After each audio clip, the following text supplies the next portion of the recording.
안녕하세요 여러분. 남인의 책방 낭독 시간입니다. 되게 또 오랜만에 책 낭독을 또 하는데, 이전에 올렸었던 영상도 만든 지 꽤 오래 됐었는데 저번 주에 올렸을 거예요. 그래서 이번에 또 책을 읽는 것 자체는 되게 오랜만에 읽습니다. 제가 요즘은 트위치라는 이제 플랫폼에서 뭐 방송을 하고 있어요. 그래서 오늘 영상은 이렇게 트위치에서 하는 거, 트위치에서 이제 책 낭독을 해드리면서 좀 이렇게 진행하고 있습니다. 그래서 중간중간 혹시나 이제 다른 분들의 채팅을 치시면 제가 반응을 하고 그래야 돼서, 네, 우선 그러고 있습니다. 책 읽어드릴 거고, 오늘 책은 저번에 안 읽었었던 다른 새로운 책이에요. 죽고 싶지만 떡볶이는 먹고 싶어라는 백세희 작가님의 책이고요. 한번 들어보세요. 이게 책 내용 중에는 막 제 의사 선생님이랑 작가님의 대화 내용 같은 것들이 같이 돼 있으니까 참고하시면서 들어주세요. 오늘도 안녕히 주무세요.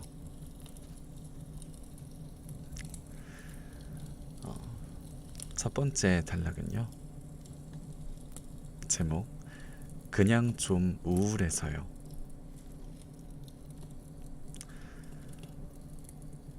환청이 들리고 환상을 보고 자해를 하는 것만이 병은 아니다.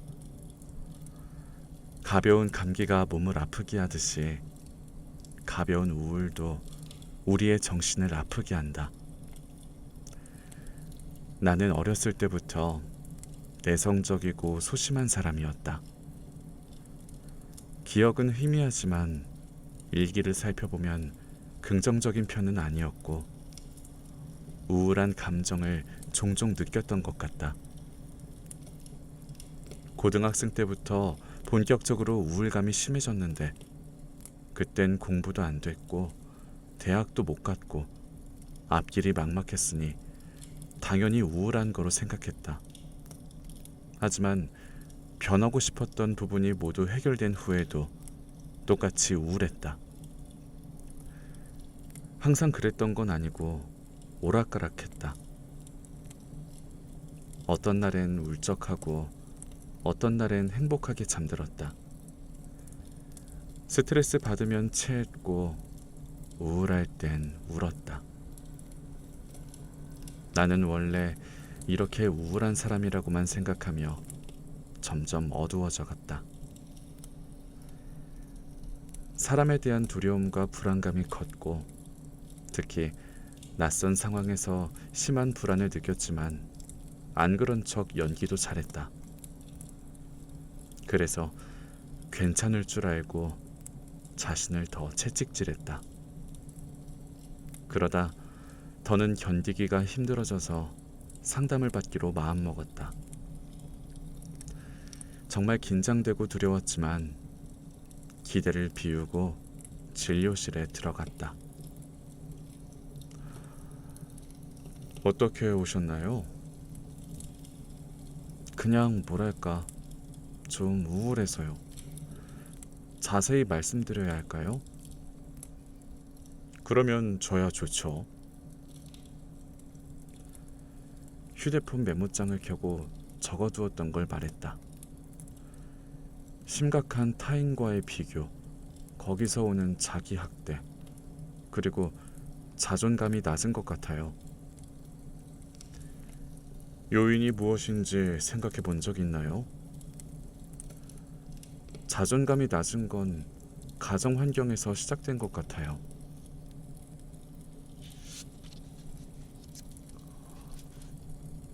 어릴 때부터 엄마는 늘 우리 집은 가난해, 가난해, 돈이 없어, 이런 말을 입에 달고 살았거든요. 5 식구가 살기에는 집 평수가 작았는데 저희 아파트 이름이랑 똑같은 이름의 다른 아파트가 동네에 있었어요. 그 아파트는 평수가 굉장히 넓었는데 어느 날 넓은 아파트와 좁은 아파트 중에 어디에 사냐는 친구 어머니의 질문에 당황한 이유로 집을 알려주는 게 부끄럽고 꺼려졌어요. 그 외에 기억에 남는 일은 없나요? 무수히 많죠. 말로 하면 진부하지만 아빠가 엄마를 때렸어요. 말로만 부부싸움이지 그냥 폭력이었죠. 어릴 때를 생각하면 엄마와 우리를 때리고 집안 살림을 박살낸 뒤 새벽에 집을 나가버리던 아빠. 울다 잠들면 아침이 오고 엉망진창인 집을 뒤로한 채 학교에 가던 우리 모습이 떠올라요. 무슨 기분이 들었나요? 뭔가 비참함? 슬픔? 우리 가족만 알아야 하는 비밀이 쌓여가는 기분이었던 것 같아요. 감춰야 하는 일이라고 생각했어요. 언니는 제게, 저는 동생에게 입단속을 시키기도 했고요. 그리고 자존감이 낮아진 건 가정사도 있지만 언니와의 관계가 컸다고 생각해요. 언니와의 관계요? 네, 언니의 사랑은 늘 조건부였어요. 제가 공부를 안 하거나 살이 찌거나 뭔가를 열심히 하고 성실하게 살지 않으면 저를 깎아내리고 괴롭히고 모멸감을 주고는 했어요. 터울이 커서 언니 말은 무조건적으로 따라야 했고요. 경제적인 부분도 언니에게 많이 묶여 있었어요. 언니가 옷이나 신발, 가방 등을 주로 사줬었거든요. 근데 그걸 약점으로 삼기도 했어요. 언니한테 대들거나 말을 안 들으면 사줬던 걸 모두 회수해 갔죠. 벗어나고 싶지는 않았나요? 벗어나고 싶었어요. 잘못된 관계 같았거든요. 언니는 되게 모순적이었어요. 나는 되고 너는 안 돼. 이런 식. 자기는 외박해도 되고 너는 안 돼. 난 네 옷 입어도 되고 너는 안 돼. 이런 거. 근데 완전 애증이었던 게 언니가 너무 싫다가도 언니가 저한테 화를 내면서 관심을 끊으면 너무너무 두려웠어요.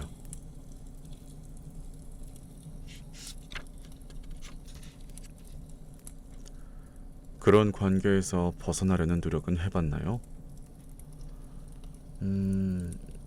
제가 성인이 되고 아르바이트를 시작하면서 일단 경제적인 부분부터 독립하겠다고 다짐했어요. 아르바이트를 주중 주말 늘 하면서 조금씩 경제적으로 독립했죠. 정신적으로는요? 그건 정말 어려웠어요. 언니는 저 아니면 남자친구랑만 노는 것만 좋아했어요. 자기 말 잘 듣고 자기 성격 잘 알아서 맞춰주니 당연히 편했겠죠. 어느 날 언니가 저랑 놀다가 다른 사람이랑 노는 건 재미없어. 너랑 노는 게 제일 재밌고 편해.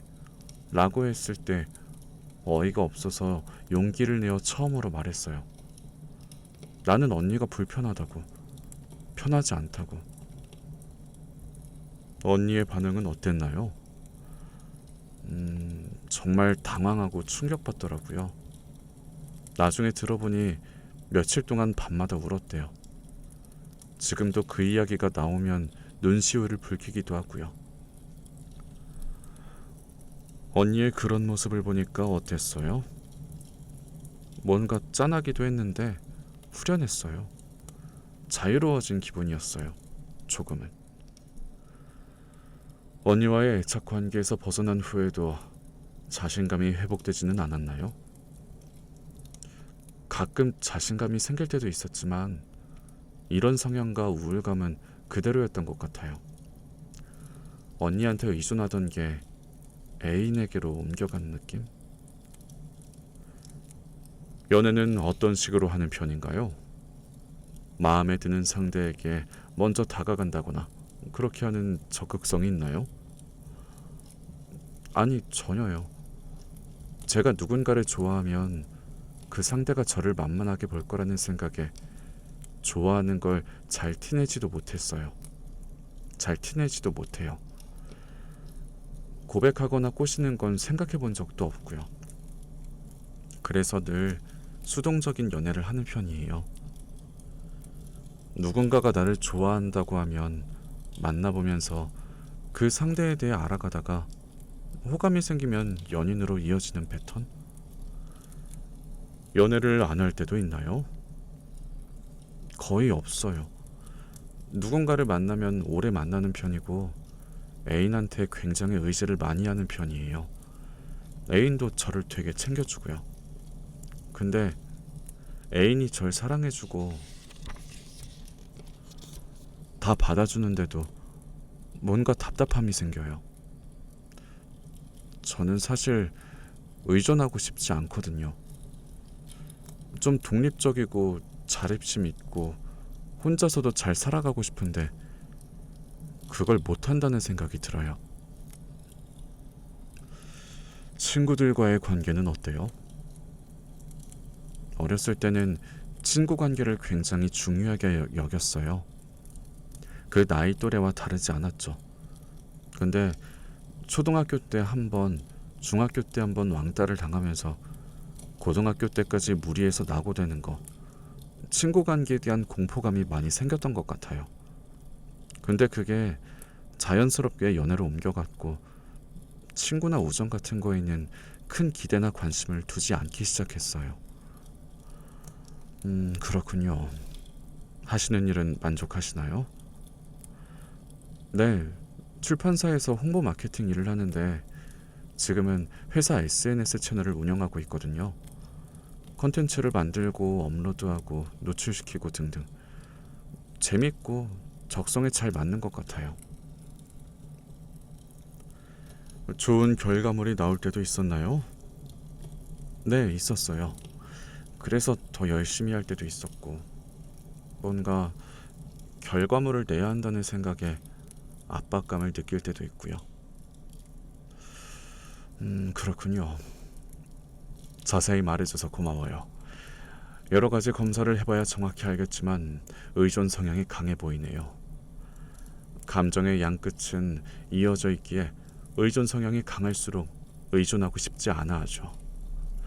예를 들어 애인에게 의존할 땐 안정감을 느끼지만 불만이 쌓이고, 애인에게서 벗어나면 자율성을 획득하지만 불안감과 공허감이 쌓여요. 어떻게 보면 일에 의존하고 있는지도 몰라요. 성과를 낼 때 나의 가치를 인정받고 안도할 수 있으니 의존하지만 그 만족감 또한 오래가지 않으니 문제가 있죠. 이건 쳇바퀴 안을 달리는 것과 같아요. 우울함에서 벗어나고자 노력하지만 실패하고 또 노력하고 실패하는 일련의 과정을 통해 주된 정서 자체가 우울함이 된 거죠. 그렇군요. 이 말에 위로받았고 명확해지는 기분이 들었다. 일탈이 필요해요. 우울과 좌절의 쳇바퀴에서 벗어나려면 자신이 생각지도 못했던 일에 도전해보는 게 좋아요.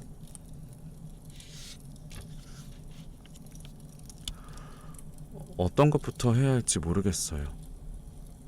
지금부터 찾아봐야죠. 작은 것부터요. 그리고 SNS에 가식적인 삶을 올리게 돼요. 행복한 척하는 건 아닌데 책이나 풍경, 글 같은 취향을 드러내면서 특별해 보이고 싶어 하는 거죠.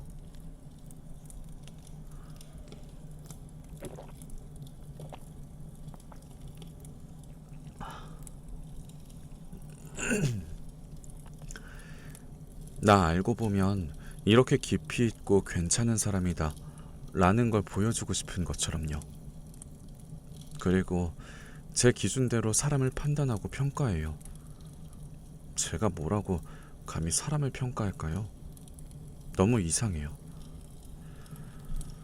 말씀하시는 걸 들으면 마치 로봇이 되고 싶은 사람 같아요. 어떤 절대적인 기준의 사람이 되고 싶은 것처럼요. 맞아요. 불가능한데. 이번 주에는 오늘 드릴 검사지를 작성하고 어떤 일탈을 해야 할지 생각해 보면 어떨까요? 그럴게요. 일주일 후. 어떻게 지내셨어요?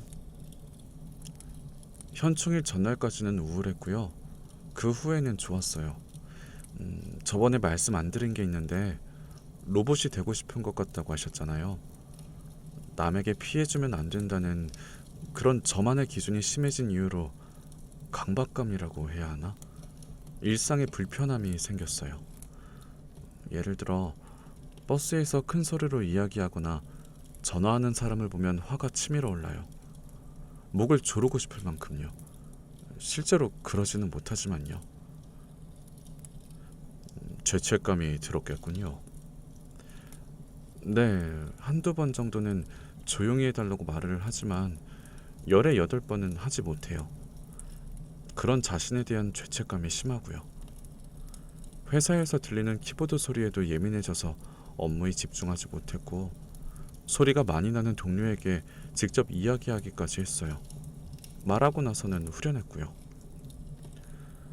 시끄럽게 하는 사람한테 조용히 하라는 말을 못했다고 누가 그렇게 괴로워할까요?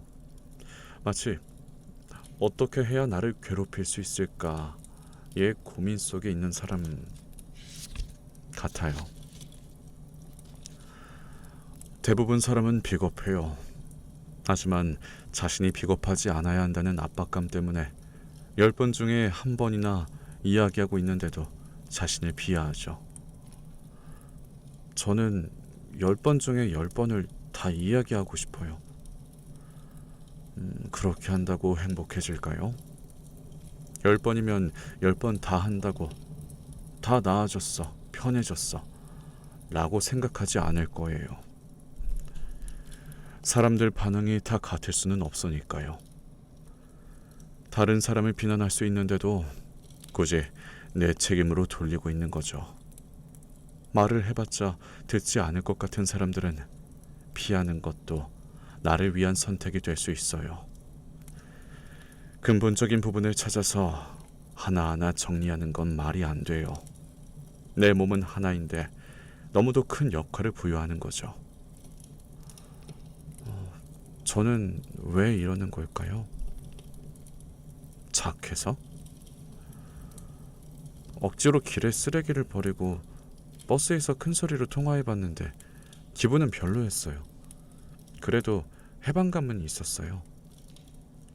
별로였다면 일부러 하지는 마세요.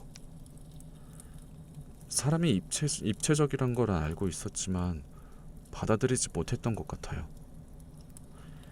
사람을 평면적으로 바라봤다면 그 시선은 남을 바라볼 때만이 아니라 자신을 바라볼 때도 적용되죠.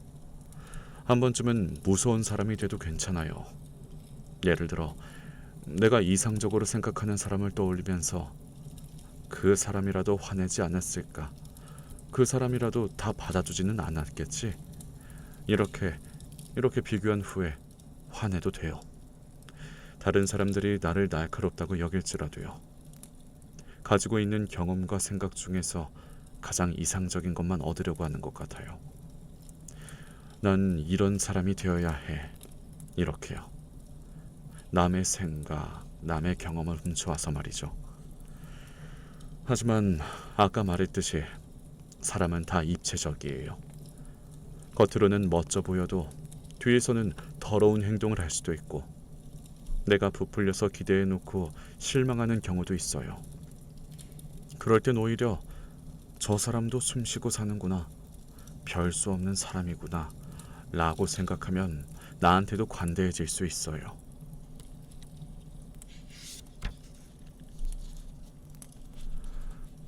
저는 스스로를 약하다고 생각하고 다른 사람들이 그 약한 모습을 다 알고 있을 것 같아요.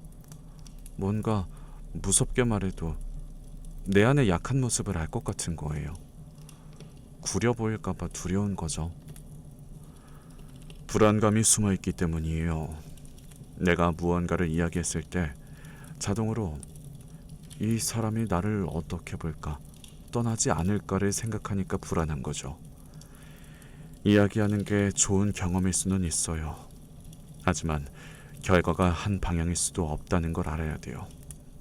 C라는 행동, D라는 행동이 나올 수 있죠.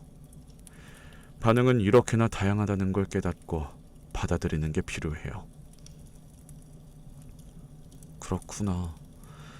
저번에 일탈을 이야기하셔서 힙힙하마를 했어요. 저도 마음에 들고 회사 사람들의 반응도 좋아서 기뻤어요. 그리고 저번에 물으셨던 거 있잖아요. 친구들이 생각하는 게 제 장점은 공감을 잘해준다는 거? 실제로 공감을 잘하나요? 네, 엄청요. 그래서 공감을 숨길 때도 있어요. 유난스러워 보일까봐. 하지만 타인이 나를 표현하는 말에 너무 타이틀을 붙이지 않았으면 좋겠어요. 공감을 더 잘해줘야 한다고 의도하는 순간부터는 숙제가 되거든요. 그러면 공감 능력이 오히려 떨어질 수도 있어요. 관심 없는 거에는 관심이 안 보이는 것도 좋아요.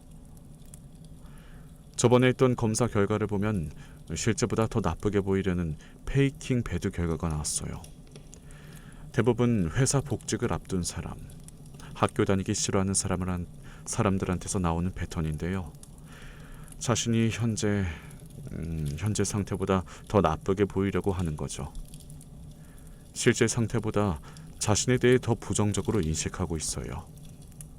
페이킹 굿은 주로 교도소에 수용된 사람들에게서 나오는 결과예요. 자신이 이제 괜찮다는 걸 보여주려는 거죠. 우울함보다는 불안감, 강박적인 양상이 나타나고 사회적 관계에서의 불안감이 높아요. 그리고 여성을 바라보는 시각이 수동적이에요. 내 사회적인 역할은 여성이니까 이 정도밖에 안 돼 라는 생각이 강하죠. 성격을 말하는 게 아니라 현재의 상태를 말하는 거예요. 그 외에 큰 의미 있는 것들은 없고요. 굉장히 불안하고 사회생활 하는 걸 힘들어하는구나. 그리고 실제보다 본인 상태를 더 불편하게 느끼는구나 정도예요. 자신의 상태를 본인의 주관적인 느낌으로 굉장히 예민하고 우울하게 느끼고 있어요. 미치지 않았는데 스스로 미쳤다고 생각하는 거죠. 맞아요. 하지만 제가 정상이라고 생각하면 더 괴로워져요. 나는 왜 이렇게 유난일까? 이렇게요. 기분 부전장애는 찾아봤죠? 어떤 생각이 들었나요? 한 번도 제 증상과 딱 맞는 설명이 없었는데 이건 나다라는 생각이 들었어요. 그리고 설명을 다 읽고 나서는 슬퍼졌어요. 옛날에 이걸 앓고 있던 사람들은 얼마나 괴로웠을까 하는 생각이 들었거든요. 꼭 그 걱정까지 해야 할까요? 잘못된 건가요? 옳고 그름의 평가는 없어요. 독특하다는 거죠. 걱정하기 시작하면 끝이 없어요. 과거가 아닌 지금 나의 현재 시점을 바라본다면 나의 개인적인 경험도 더 긍정적으로 볼 수 있어요. 과거엔 나를 표현할 수 있는 병명을 몰랐는데 현재는 알았다는 것도 긍정적으로 볼 수 있죠. 양가적인 감정의 원인은 뭔가요? 죄책감과 비슷해요. 목을 조르고 싶다라는 생각을 하고는 자동으로 죄책감이 드는 거죠. 화가 났다가도 바로 죄 지은 사람이 되어버려요. 일종의 자기 처벌적인 욕구죠. 나 자신에게 너무도 강력한 초자아가 서 있기 때문이에요. 하지만 그건 말 그대로 이상일 뿐 현실이 아니에요. 그래서 매번 이상화된 기준에 도달하는 걸 실패하면서 자신에게 벌을 주고 있는 거죠. 그렇게 엄격한 초자아가 있으면 나중에는 벌을 받는 게 만족스러워지는 지경까지 갈 수도 있어요. 예를 들어 사랑받는 것을 의심하고 일부러 상대에게 욕을 먹을 때까지 행동하면서 상대가 나를 포기하면 오히려 안심하는 상태까지 가게 되는 거죠. 실제 내 모습보다 밖에서 제어하는 것들이 너무 많아요. 그렇군요. 혼자가 좋은데 혼자가 싫은 감정은요?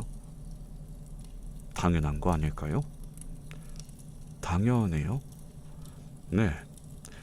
정도의 차이가 있을 뿐 많은 이들이 그렇지 않을까요? 사람들과 관계를 살아가야 하지만 사람들과 관계를 맺고 살아가야 하지만 나만의 공간도 필요하니까요. 이것 또한 공존할 수밖에 없죠. 제 자존감이 낮은 건가요? 극과 극은 오히려 통한다고 하죠. 굉장히 자존심이 세 보이는 사람이 오히려 자존감이 낮아요. 자신이 없으니까 다른 사람이 나를 우러러보게끔 하려고 하는 거죠.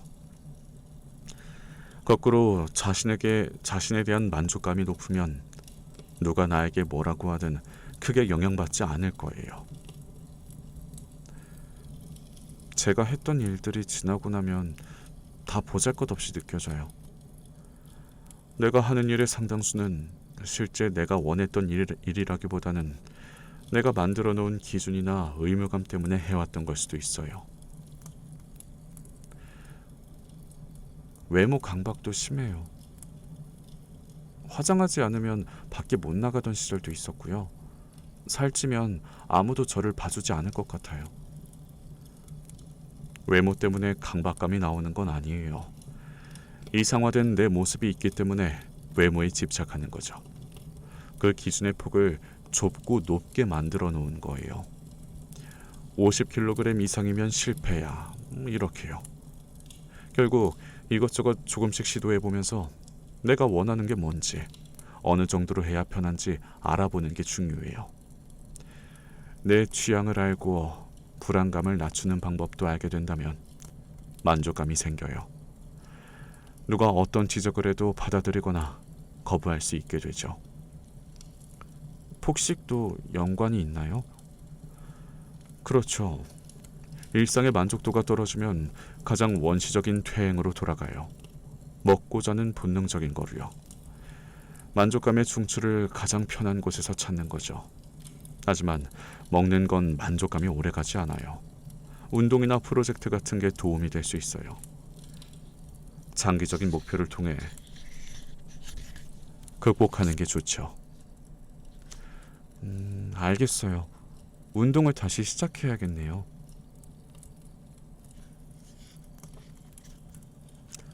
라면서 첫 번째 이제 내용이 이렇게 끝납니다.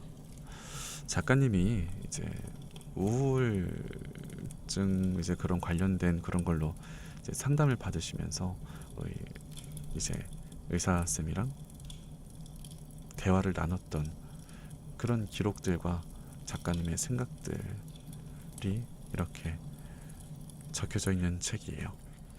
이제 이거에 대한 이제 뒤에 뭔가 좀 이걸 뭐라고 할지 모르겠는데 약간 정보 같은 정보가 아니라 어쨌든 읽어드릴게요. 고슴도치 딜레마. 극과 극은 오히려 통한다고 하죠. 굉장히 자존심이 세 보이는 사람이 오히려 자존감이 낮아요. 자신이 없으니 다른 사람이 나를 우러러보게끔 하려고 하죠. 서로의 친밀함을 원하면서도 동시에 적당한 거리를 두고 싶어하는 그런 욕구가 공존하는 모순적인 심리 상태를 고슴도치 딜레마라고 한다. 나는 늘 혼자이고 싶으면서 혼자이기 싫었다. 의존 성향이 강하기 때문이라고 한다. 누군가에게 의존할 땐 안정감을 느끼지만 불만이 쌓이고 벗어나면 자율성을 획득하지만 불안감과 공허감이 쌓이는 상태.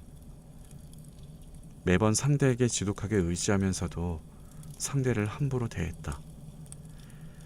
내게 많은 것을 주는 이들일수록 지겨워하고 지루해했다. 그리고 이런 나를 또 싫어했다. 하지만 내가 맞는다고 해주는 사람하고만 있으면 어리광쟁이가 된다. 그 안전한 울타리 안에서 점점 더 겁쟁이가 된다는 걸 안다. 그래서 회사를 그만두지 못하는지도 모른다. 내가 지금까지 살아온 방식이기도 하다. 그렇게 사는 게 좋고 나쁘고의 문제가 아니라 어떤 게 내 삶을 건강하게 해주느냐의 문제다. 머리로는 정답을 알고 있는데 행동은 늘 어렵다. 난 스스로에게 필요 이상으로 가혹하고 그래서 위로가 필요하고 내 편이 필요하다.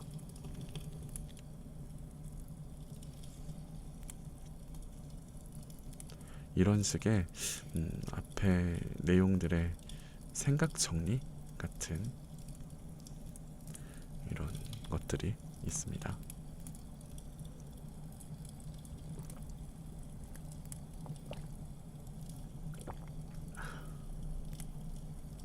감자님 오랜만입니다.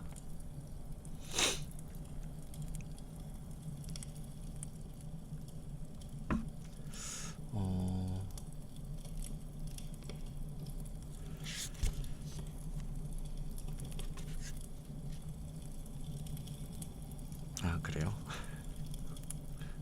채팅 치는 건 오랜만이니까 간만입니다.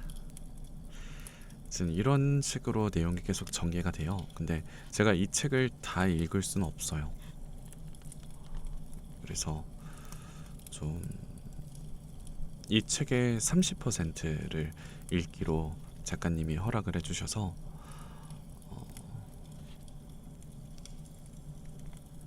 중간중간 거를 좀 읽어볼게요.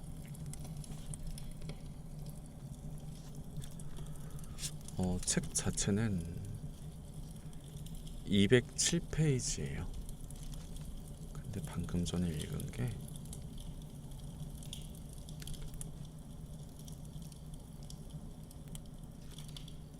32페이지.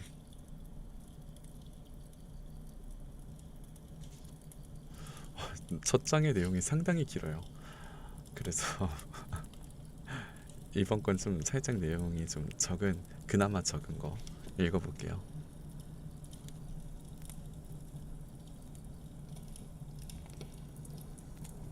육육님 안녕하세요. 어서오세요. 자, 다음 내용 또 읽어드릴게요. 이건 아까보다는 좀 짧아요. 이번 제목은 규정하고 단정짓고 실망하고 떠나고.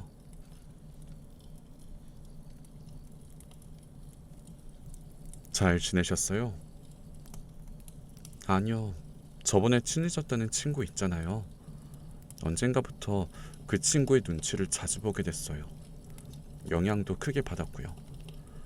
그 친구에게 책을 빌려줬는데 제 책 취향을 부정당할까봐 두려웠어요. 반응이 별로였나요?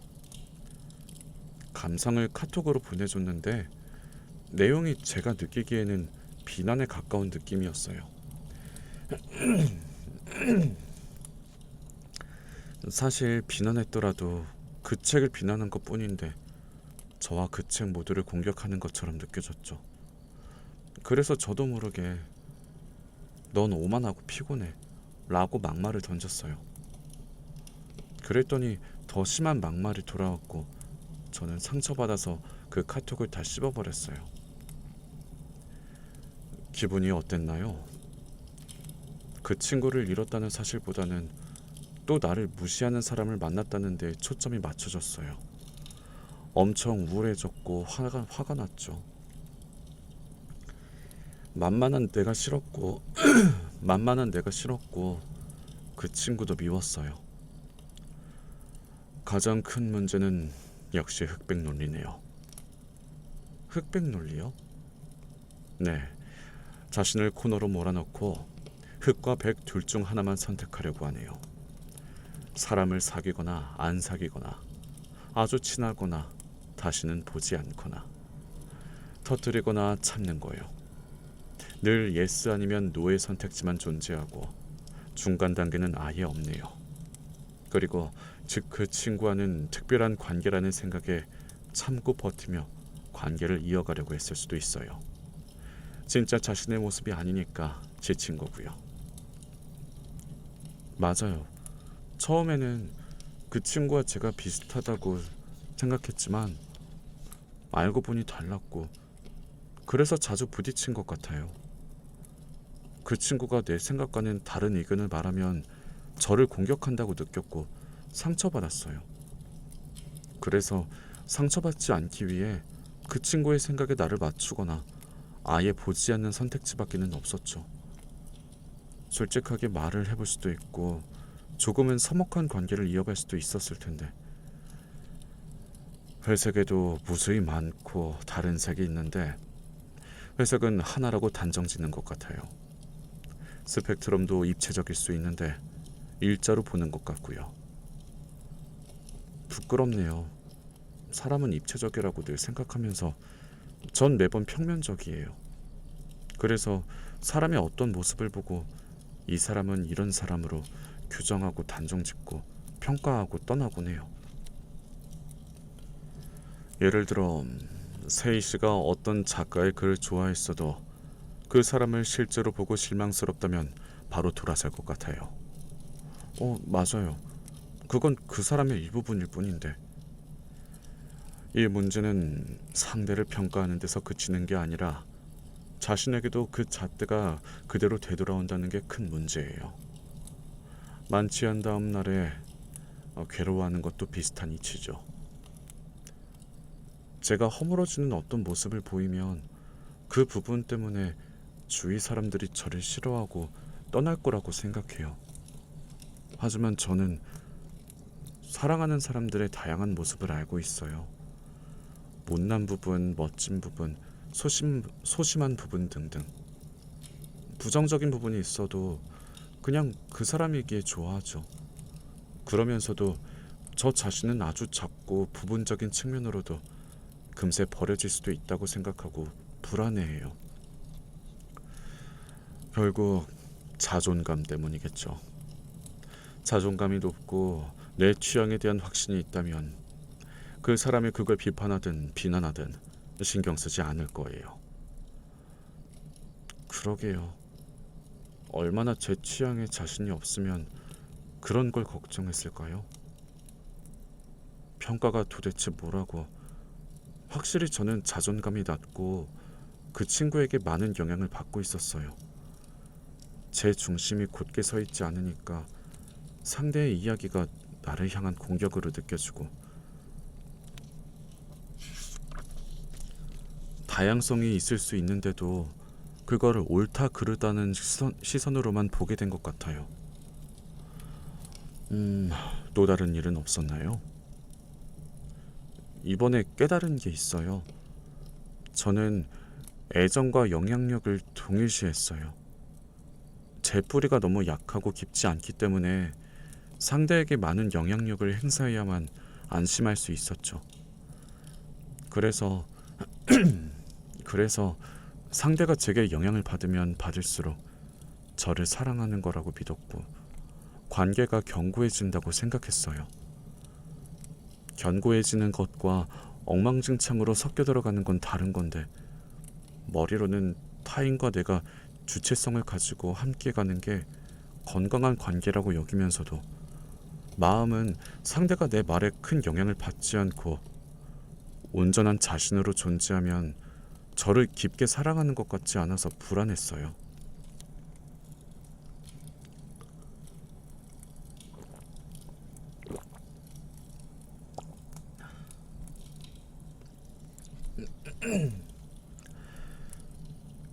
인정 욕구를 더 강하게 만드는 행위예요. 아, 인정 욕구를 더 강하게 만드는 행위예요. 내가 영향받고 싶을수록 상대에게 영향을 주려고 노력할 테고 상대가 반응하지 않으면 더 노력했겠죠.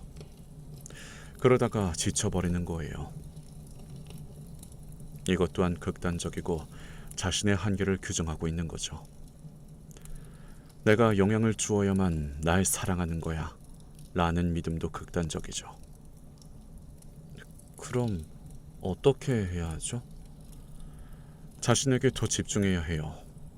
구체적으로는 내가 좋아하는 게 무엇인지 직접 써보고 내가 보는 나와 주변 사람들이 보는 나의 차이점도 써보세요.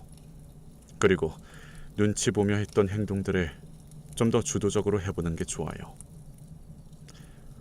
전 제 마음대로 행동하는 편인데요. 정말 모든 사람한테 다 같은 행동을 하나요? 아니요. 그 친구한테는 좀 맞춘 것 같아요. 왜 그랬는지는 모르겠어요. 내가 아닌 내 모습이 자꾸 나오니까 지치고 안 그러려고 하면 싸가지 없게 대하게 돼요. 그렇게라도 진짜 나를 표출해야죠. 좀 더 주도적으로 사람들을 의식하지 말고 내가 하고 싶었던 것들을 하세요.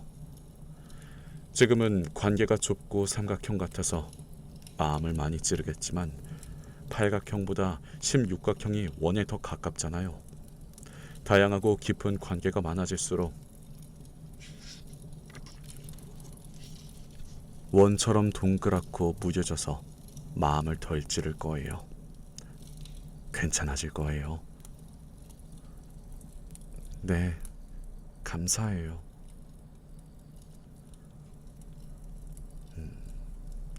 자, 이번 내용에 생각 정리 같은 제목은 그날의 진실과 삶의 진실. 사실 아무도 저를 무시한 적 없고 제가 가장 저를 무시하고 있었어요. 인간은 입체적이라는 말은 내가 가장 많이 쓰는 말. 하지만 가장 실천하지 못하는 말. 사람은 모두 여러 면을 가지고 있고 행복과 불행은 공존하고 모든 일은 다 상대적이다. 아무도 날 무시한 적 없고 사실은 내가 가장 날 무시하고 있다. 그 애와의 카톡을 다시 보니 그냥 넘길 수도 있는 일이었다. 그 애가 나를 무시한다는 전제가 깔려 있었으니 그 내용이 고깝게 보일 수밖에 없었다. 그래서 그 애가 반응할 못된 말로 공격했던 거고 관계의 끝을 위해서 자꾸 무시당하는 기분이 들어서 관계를 파탄내는 사람들이 나처럼 극단적인 사람들이 이 글을 보면 좋겠다. 우리는 다 여러 부분을 가지고 있다. 그게 전부다. 그걸 가지고 이 사람과 관계를 이어가거나 그만두는 문제가 아니라는 뜻이다. 머리로는 잘 아는데 마음은 잘 섞이거나 녹아들지 않는다. 불행은 불행대로 기름처럼 우위를 차지하고 행복은 밑으로 꺼진다.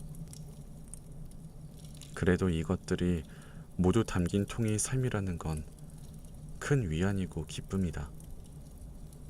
슬프지만 어쨌든 난 살아가고 살아내고 있다.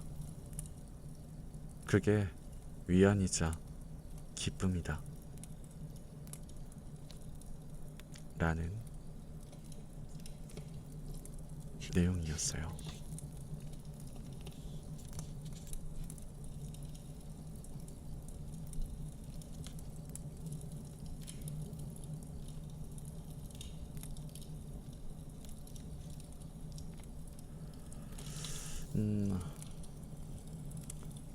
감자님도 좀 공감이 돼요?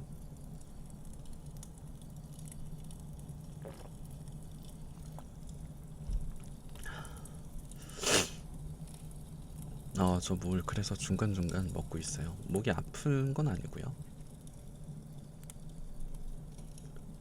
그냥 읽으면서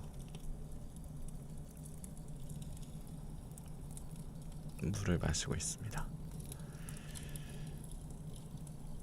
이게 지금까지 내가 읽은 게 한 얼마 정도 될지 지금 되게 애매한데 이 다음 내용은 드디어 약물 부작용이라는 좀 약간 뭔가 또 이런 것도 있고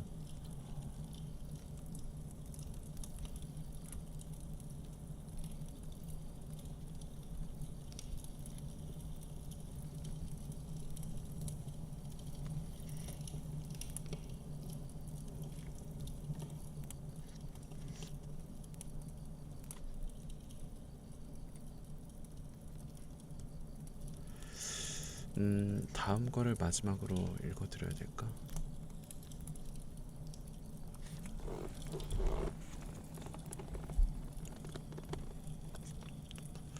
어떻게 해야 될까요?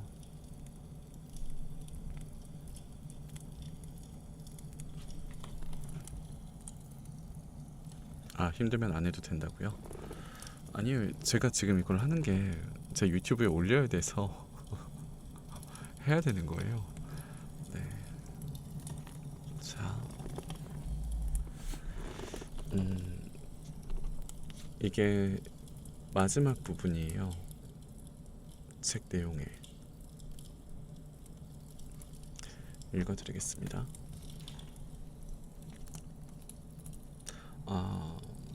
나중에 읽으면 안 돼요. 지금 이렇게 영상을 따서 올려야 돼요. 지금 채팅하시는 것도 다 나오고 있을 겁니다. 읽어드릴게요. 제목은 마음의 바닥에서.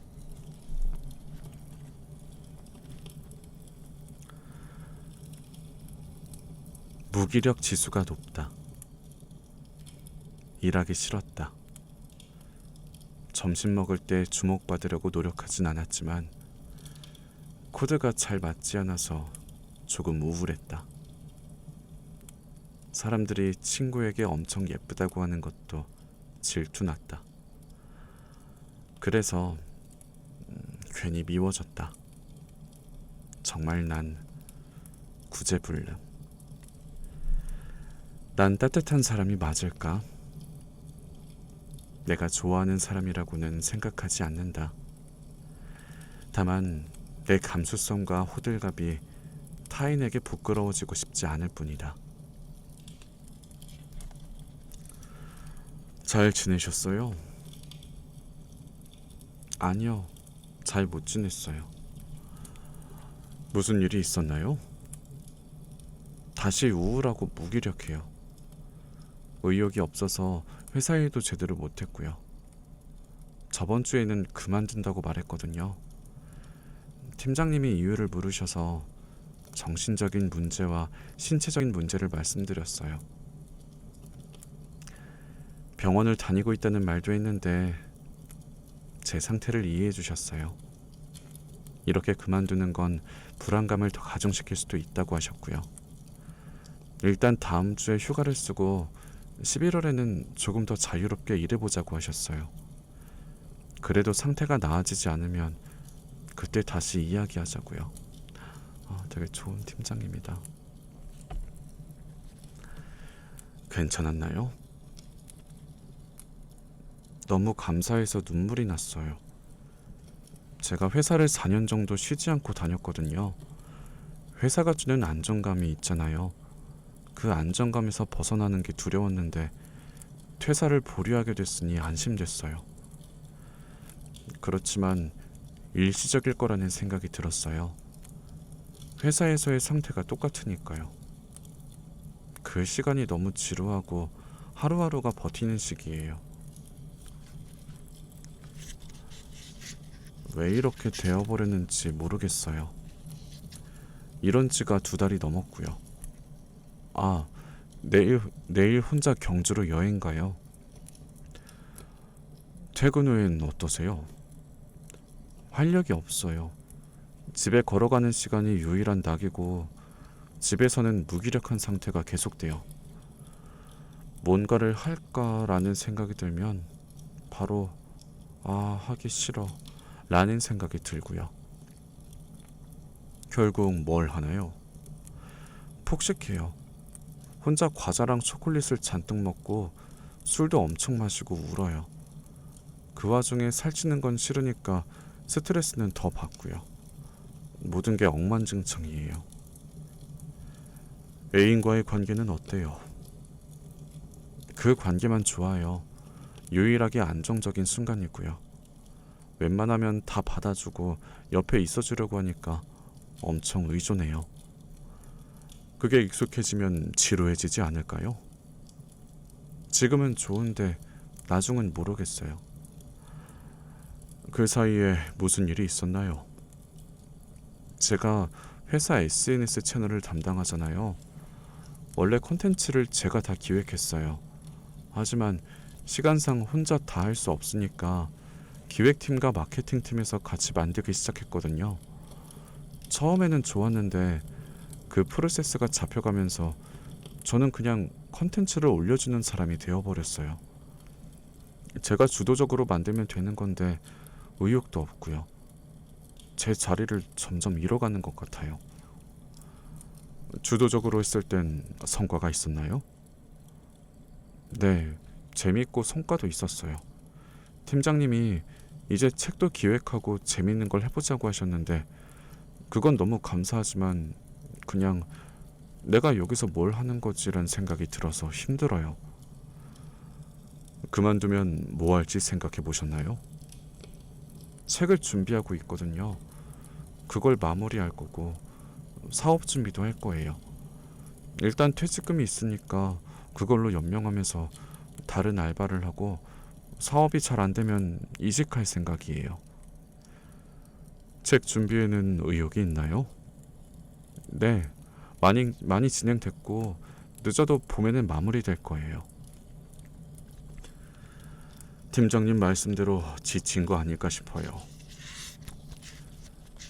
다른 부분에서도 무기력한 건 아닌 것 같고요. 여행을 통해 충전하는 것도 좋지 않을까요? 충전이 될지 모르겠어요. 추석 연휴 때도 푹 쉬었는걸요. 의욕이 사라지니까 돌아버릴 것 같아요. 요즘 화가 많이 나고 정신이 피폐해졌어요. 계절을 안 타신다고 해도 지금 딱 우울감이 심해질 계절이에요. 쉬는 방식도 중요해요. 여행 갔을 때 햇빛도 많이 쐬고 많이 걸으면 좋겠어요. 네, 그럴게요. 이 지루함을 떨치고 싶어요. 왜 혼자만의 여행을 택하셨어요? 같이 가면 취향을 조율해야 하는데 혼자 가면 뭐든 제 선택으로 이루어지잖아요. 그러고 싶어서요. 잘하셨네요. 지금 가장 필요한 일이에요. 온전한 내 시간을 보내는 것. 왜 경주를 택했나요? 어딜 가야 할지 모르겠고 의욕도 없었거든요. 그때 친구가 경주 여행 사진을 보내줬는데 건물이 낮고 평화로워 보여서 마음에 들었어요. 거길 걷고 싶었고요. 낯선 환경에서 온전한 고독을 느껴보는 것도 좋아요. 어쩌면 정말 바다까지는 가보지 못했을 수도 있어요. 예를 들어 우리가 물에 빠져도 발이 땅에 닿으면 안심하잖아요. 딛고 올라갈 수 있으니까요. 하지만 바닥이 어딘지 모른다면 공포감이 어마어마하겠죠. 아예 바닥을 쳐보는 것도 좋아요. 바닥을 치는 게 뭘까요? 지금보다 더 큰 좌절감과 외로움을 느껴보는 거죠. 약을 조금 바꿀게요. 항우울제는 바닥에 있는 기분을 조금 올려주는 정도고 기분 조절제도 써볼게요. 집중은 잘 되세요? 집중해서 확 했다가 아예 안 했다가를 반복해요.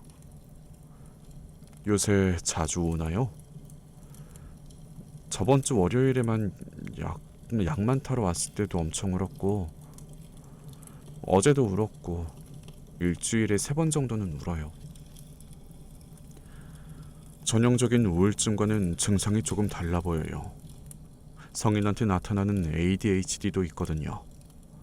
공허감, 지루함, 집중력 저하 같은 증상이 나타나요. 그쪽도 염두에 두고 약을 써볼게요. 네. 어쨌든 여행 잘 다녀오시고요. 다음에 오실 때는 예전에 잠깐 미뤄뒀던 언니나 부모님에 대한 이야기도 나눴으면 좋겠어요. 네, 잘 다녀올게요. 라면서 이제 2권으로 이어지는 이 책에 1권이 있고 2권이 또 있어요. 제가 지금 읽고 있는 건 1권인데 이제 이 의사 선생님과의 대화는 이렇게 2권에서 이어지는가 봐요. 그리고 이 뒤는 여러 가지 이 작가님의 생각들이 정리된 글들이 되게 많아요.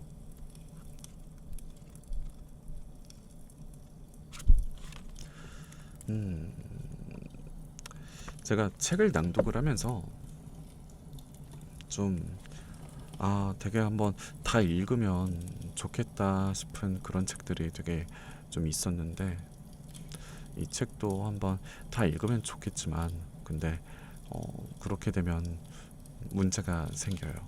안 돼요.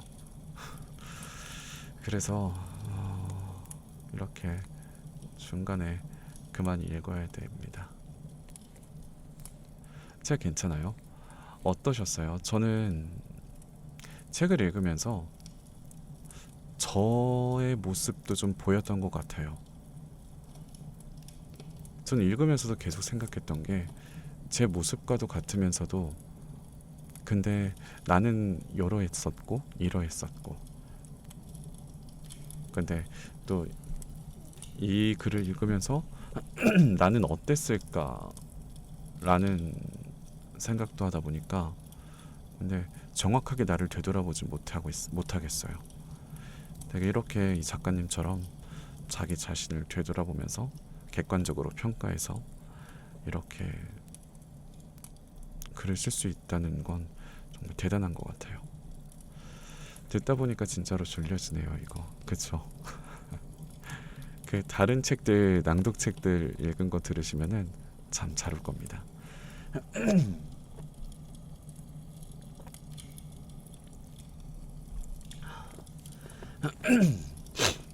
저는 이런 분야의 책을 한때 재밌어서 엄청 읽었던 적이 있어서 거의 대부분 아는 내용인데도 읽을 때마다 재밌어요. 그쵸? 이 책 제목은 죽고 싶지만 떡볶이는 먹고 싶어 라는 백세희 작가님의 에세이였습니다. 되게 뒤에 내용들도 좀 읽어드리면 좋을 텐데, 이거는 여러분들 책은요 예전부터 말을 했었지만 유튜브에서 말을 했었지만 보는 것과 듣는 거의 매력이 많이 다른 것 같아요. 누군가 들려주는 것도 좋을 수 있을 텐데 근데 직접 이렇게 눈으로 읽는 것도 정말 또 색다른 그런 거니까 이 책이 궁금하시다면 여러분들도 한번 책을 구매해서 읽어보시는 걸 추천드립니다. 그 방송을 12시부터 1시 동안 1시까지 이제 책 읽는 걸로 한다고 했는데 딱 마침 1시가 훌쩍 지났네요.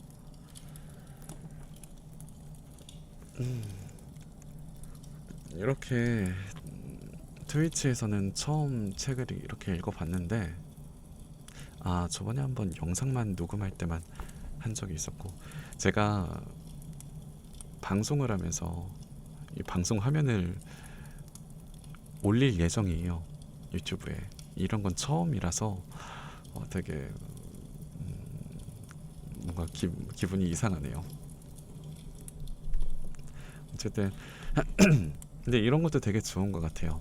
제가 읽어드리고 그렇게 여러분들이 생각하시는 것들 얘기해 주시는 게 되게 좋네요.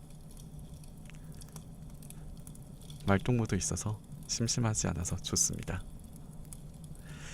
자, 어쨌든 일단 유튜브 영상은 여기까지 하도록 할게요. 죽고 싶지만 떡볶이는 먹고 싶어 다 읽어봤고요.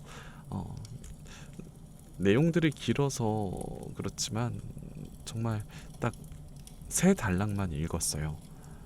근데 괜찮네요.